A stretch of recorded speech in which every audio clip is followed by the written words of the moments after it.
Begitu mereka melewati aula besar, King Mei, King Wei, dan King Dao mendengar suara tegang dari dalam. Beberapa pria berpakaian resmi duduk mengelilingi meja bundar besar dari kayu ek. Di tengahnya tergambar peta lahan pertanian desa Pao, yang sebagian besar sudah berwarna coklat kering. Sungai Timur telah surut sepenuhnya. Padi tak akan sempat tumbuh, bahkan jagung sudah mengering. Jika begini, musim kemarau ini bisa memusnahkan seluruh desa. Nada suara mereka penuh kecemasan. King Mei berhenti melangkah, kedua kakaknya ikut menatap ke dalam dari celah pintu. Ia menatap wajah-wajah cemas para tetua itu. Kemarau, gumamnya lirih. Kalau begini terus, semua orang akan kelaparan. Dari belakang mereka, Nyonya Song muncul, baru saja menyusul setelah memberikan perintah pada pelayannya.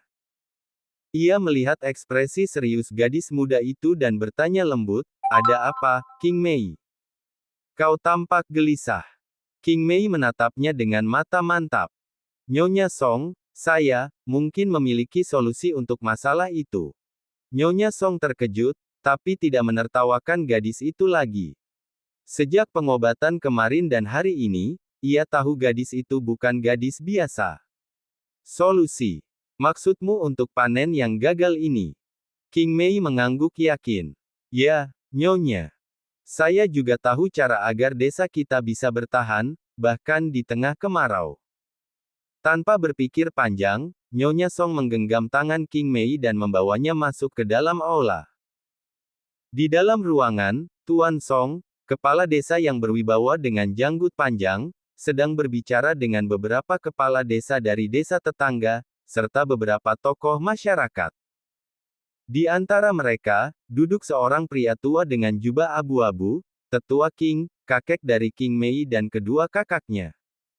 Begitu Nyonya Song masuk membawa King Mei dan dua saudaranya, ruangan langsung hening. "Apa yang terjadi, istriku?" tanya Tuan Song heran. "Suamiku," kata Nyonya Song dengan lembut tapi yakin. "Aku membawa seseorang yang mungkin punya solusi untuk masalah kemarau ini." Para kepala desa saling berpandangan bingung, tapi Tuan Song mengangkat alis. "Oh, siapa yang kau maksud?" Nyonya Song menoleh dan mendorong lembut bahu King Mei ke depan.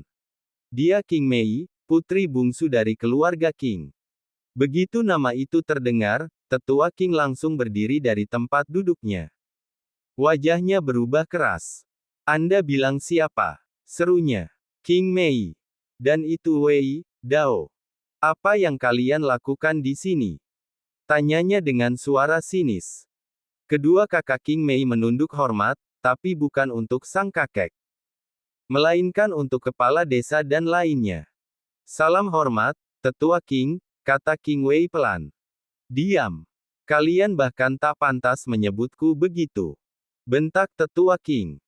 "Kalian tidak tahu malu datang ke sini, tempat orang-orang berilmu sedang bermusyawarah." Tuan Song berusaha menenangkan. "Tetua King, mohon tenang. Biarkan mereka bicara lebih dulu." Tetua King menggeleng tajam. "Kepala desa Song, ini sungguh keterlaluan. Apa pantas seorang gadis dari keluarga miskin ikut campur urusan besar seperti ini? Di ruangan ini ada sarjana istana yang khusus dikirim untuk mencari solusi bencana, bukan tempat main-main anak kecil." Nyonya Song melangkah maju, suaranya tegas tapi lembut. "Tuan King, jangan salahkan mereka. King Mei datang karena aku yang mengundangnya." Kata-kata itu membuat semua orang terdiam sejenak. Tuan Song memandangi istrinya, lalu menatap gadis kecil yang berdiri tenang di hadapan mereka. "Baiklah," katanya perlahan. "Jika begitu, katakanlah, King Mei. Apa solusi yang kau maksud? Saya mendengar kalian membicarakan musim kemarau dan kekhawatiran akan gagal panen. Saya rasa masih ada cara untuk mengatasinya." Beberapa pria langsung saling pandang, sebagian tertawa kecil. "Anak kecil mau menasihati para kepala desa," bisik salah satu dari mereka. Namun kepala desa Pao mengangkat tangan, menyuruh mereka diam. "Baiklah, katakan, Nona. Apa yang kau pikirkan?" King Mei melangkah maju satu langkah. Air memang berkurang, tapi kabut pagi di lembah utara masih cukup tebal. Kita bisa memanfaatkan embun dari sana dengan membuat wadah penampungan. Selain itu, saya tahu cara membuat pupuk alami dari abu dan dedaunan kering untuk menjaga kelembapan tanah. Embun dan abu. Mana bisa hal sesederhana itu membantu panen? Seru salah satu kepala desa dengan nada meremehkan. Jika tidak percaya, izinkan saya membuktikannya di ladang kecil belakang rumah kami, jawab King Mei mantap. Dalam 3 hari, kalian akan melihat perbedaannya. Dan kalau untuk bahan makanan, King Mei menatap semua orang, lalu perlahan membuka keranjang kecil di tangannya. Dari dalamnya, ia mengeluarkan satu benda bulat berwarna coklat tanah. Ini, katanya pelan namun penuh keyakinan. Namanya kentang. Semua orang menatapnya bingung. Beberapa kepala desa bahkan saling pandang, menahan tawa. Kentang. Salah satu dari mereka mencibir. Itu hanya umbi liar yang kadang tumbuh di ladang. Apa bisa menyelamatkan seluruh desa? Betul. Sahut yang lain. Itu makanan ternak, bukan makanan manusia. Tetua King tertawa sinis. Kau ingin membuat malu keluarga kita, hah? Kentang. Itu sampah. Anak kecil sepertimu tahu apa tentang pertanian. Namun King Mei tidak terpengaruh. Ia menatap lurus pada Tuan Song dan para tetua. Saya tahu kelihatannya sepele, tapi kentang ini bisa tumbuh di tanah kering. Bahkan tanpa banyak air. Ia mengandung zat bergizi dan bisa menggantikan beras sebagai makanan pokok. Ruangan kembali gaduh, beberapa menertawakan, sebagian lain berbisik-bisik tak percaya. Namun nada bicara King Mei tetap mantap. Saya sudah menanamnya di pekarangan kami. Hasilnya baik, bahkan kami menjadikannya makanan yang enak. Jika kalian mau mencoba, saya bisa tunjukkan caranya. Tuan Song menatap kentang itu lama, lalu menoleh pada istrinya. Apa kau benar-benar percaya ini bisa berhasil? Nyonya Song mengangguk tanpa ragu. Suamiku, aku sendiri sudah melihat kemampuan gadis ini. Dia bukan sembarang anak desa. Percayalah padanya, setidaknya beri dia kesempatan. Semua mata kini tertuju pada kepala desa itu. Ia mengelus janggutnya perlahan, lalu akhirnya berkata, baiklah. Mulai besok, kami akan menyediakan sebidang tanah kecil untukmu, King Mei. Buktikan pada kami bahwa yang kau katakan benar. Tetua King langsung membantah keras. Kepala desa, Anda tak bisa mempercayai omong kosong ini. Anak ini bahkan tidak bisa baca tulis, apalagi ilmu pertanian. Namun Tuan Song menatapnya dengan tenang. Kadang, pengetahuan tidak selalu datang dari buku, Tuan King. Mari kita lihat hasilnya dalam perbuatan. Kata-kata itu membuat tetua King terdiam dengan wajah merah padam. King Mei menunduk sopan. Terima kasih, kepala desa. Saya tidak akan mengecewakan kalian. Tapi sebelum itu, saya akan memberikan contoh dari makanan kentang ini. King Mei lalu menatap Tuan Song dan para kepala desa yang masih menatapnya dengan penuh keraguan.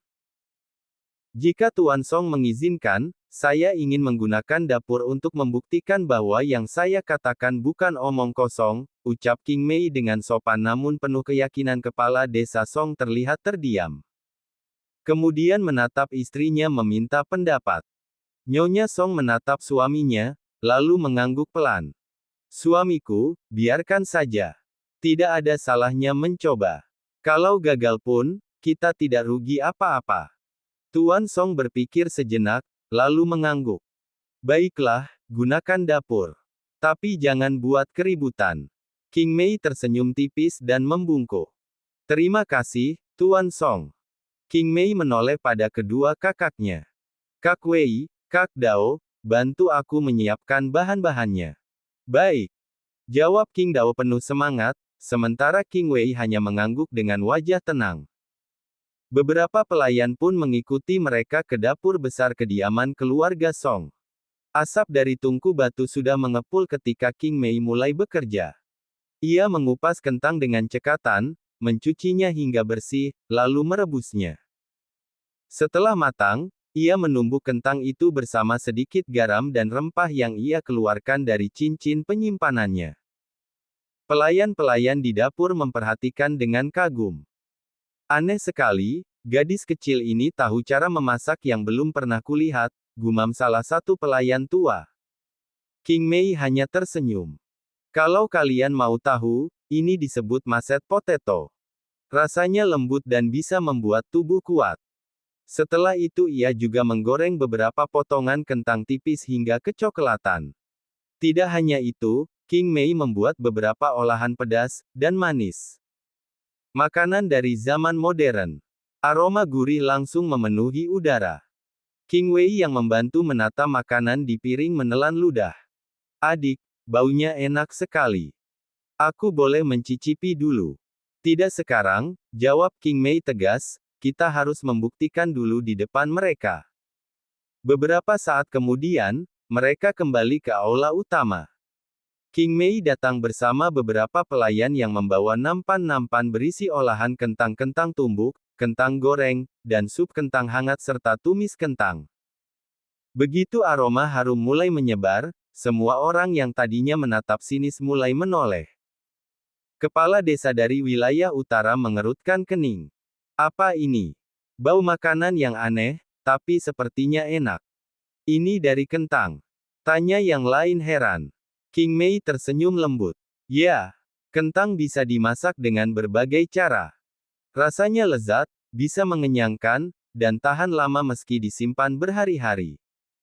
King Wei mengambil satu potong kentang goreng, lalu memakannya dengan santai. Enak. Bumbunya pas. King Dao juga mencicipi. Rasanya benar-benar sangat enak, adik.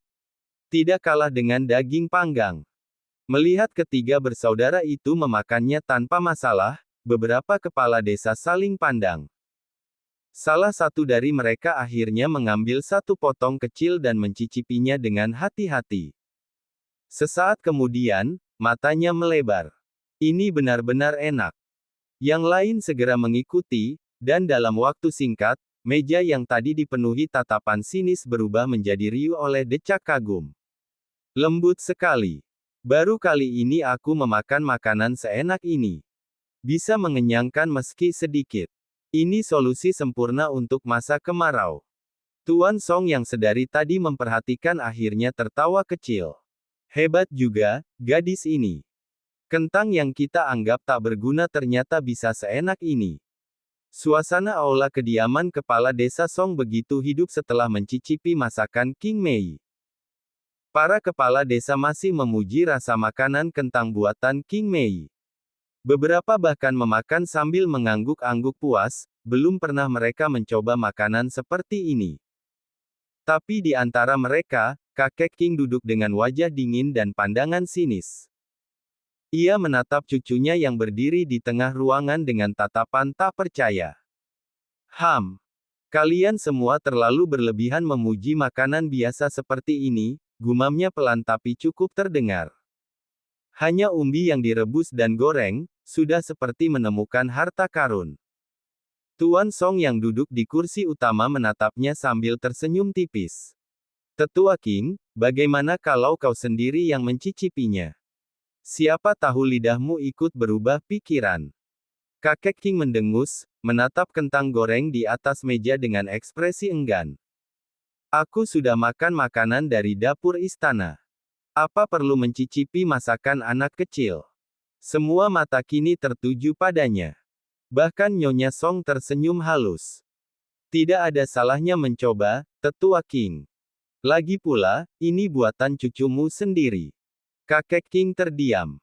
Bibirnya bergetar menahan gengsi, tapi akhirnya ia mengulurkan tangan, mengambil satu potong kentang goreng yang masih hangat. Cekrek. Begitu digigit, rasa gurih lembut langsung memenuhi mulutnya. Kakek King refleks membulatkan mata. Renyah di luar, lembut di dalam, dan aroma rempah yang menempel di lidah membuatnya tanpa sadar mengambil satu potong lagi. Ruangan langsung hening, semua memperhatikan bagaimana ekspresi sang tetua berubah drastis. King Dao yang sedari tadi menatap dari samping menahan senyum sinis.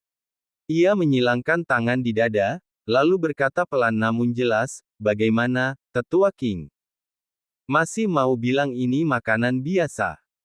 Kakek King tersedak kecil, cepat-cepat menelan dan memalingkan wajahnya. Tidak buruk, hanya sedikit terlalu asin," katanya berusaha menutupi rasa malunya.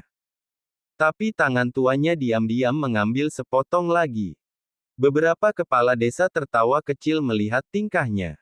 Tuan Song menggeleng sambil tersenyum. Kelihatannya Tetua King juga menyukainya.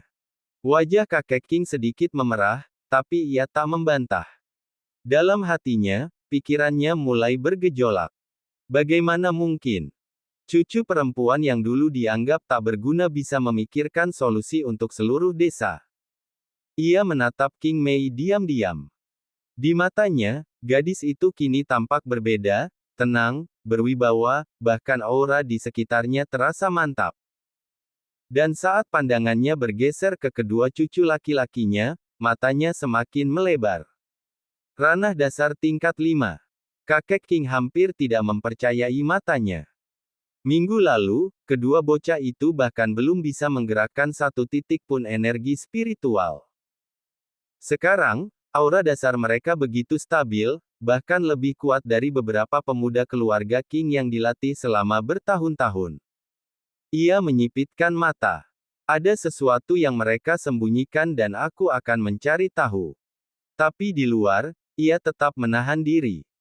Ia hanya menatap dengan wajah datar, mencoba menyembunyikan rasa terkejutnya. Sementara itu, Tuan Song menepuk meja sambil tersenyum lebar. "King Mei, saran dan kemampuanmu sungguh luar biasa. Aku akan segera memerintahkan warga untuk menanam kentang sesuai saranmu. Jika ini berhasil, desa kita tidak akan kekurangan makanan saat kemarau tiba." "Benar," sahut kepala desa dari wilayah utara.